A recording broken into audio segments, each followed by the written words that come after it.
Hello viewers, welcome back to our channel Dilse Devansh. వేడి వేడి మిరియాల రసం. దీన్ని రసం అనడం కన్నా ఔషధం అంటే చాలా బాగుంటుంది. ఔషధం అని ఎందుకన్నానో ఈ వీడియో చివరిలో మీకు చెప్తానండి. రసం, వేడి వేడి అన్నంలో రసం వేసుకొని తింటే అబ్బబ్బబ్బబ్బబ్బా, ఆ టేస్టే వేరండి. అసలు ఈ రసాన్ని ఎలా ప్రిపేర్ చేసుకోవాలో ఒకసారి చూద్దామండి. చాలా ఈజీ ప్రాసెస్. మనకి 10 నిమిషాల్లో రసాన్ని ప్రిపేర్ చేసుకోవచ్చండి. చాలా బాగుంటుంది. చాలా తక్కువ ఇంగ్రీడియంట్స్తో చేసుకోవచ్చు మనం. దీనికి కావాల్సిన ఇంగ్రీడియంట్స్ ఏంటేంటో చూద్దామండి. ముందుగా మనము కొంచెం చింతపండును నానబెట్టుకోవాలి. కరివేపాకు, కొత్తిమీర, వెల్లుల్లి, ఎండుమిర్చి, మనం రసానికి కావాల్సిన రసం పౌడర్కి కావాల్సిన దినుసులు అయితే తీసుకున్నాము. అవేంటేంటి అంటే మిరియాలు, ధనియాలు, జీలకర్ర, మెంతులు.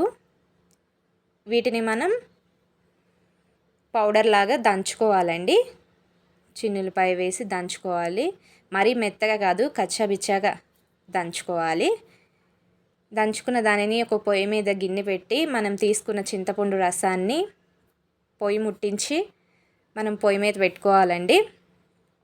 ఆ చింతపండు రసంలో మనం దంచుకున్న రసం పౌడర్ ఉంది కదండి, దాన్ని వేసేయాలి.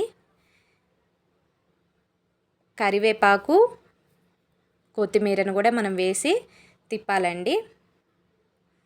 అలాగే టేస్ట్కి సరిపడా సాల్ట్ను మనం యాడ్ చేసుకోవాలి. అలాగే కొంచెం పసుపును కూడా మనం యాడ్ చేసుకొని ఒకసారి మొత్తాన్ని కలుపుకొని పచ్చివాసన పోయే వరకు మనము ఈ చారుని మరగబెట్టుకోవాలండి. చూడండి, ఇలా కలుపుకోవాలి.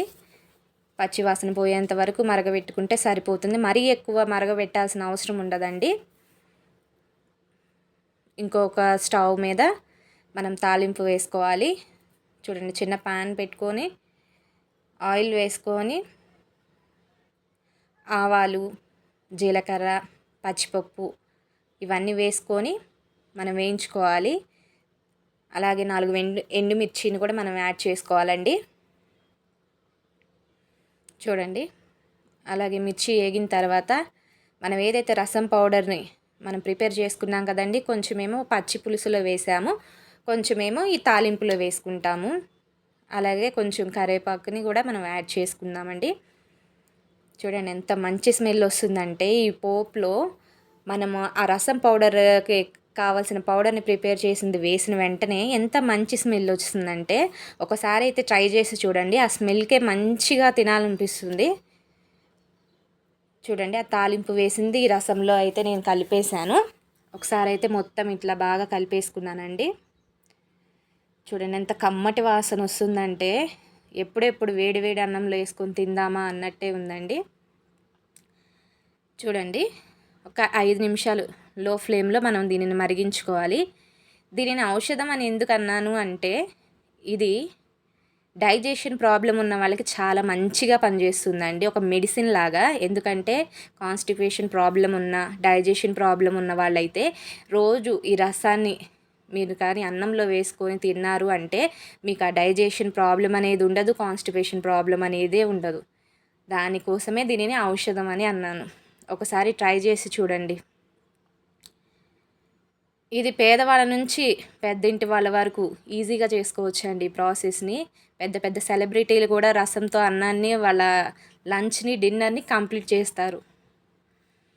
సో చూడండి, చాలా సింపుల్గా అయిపోయింది. ఒకసారి ట్రై చేసి చూడండి.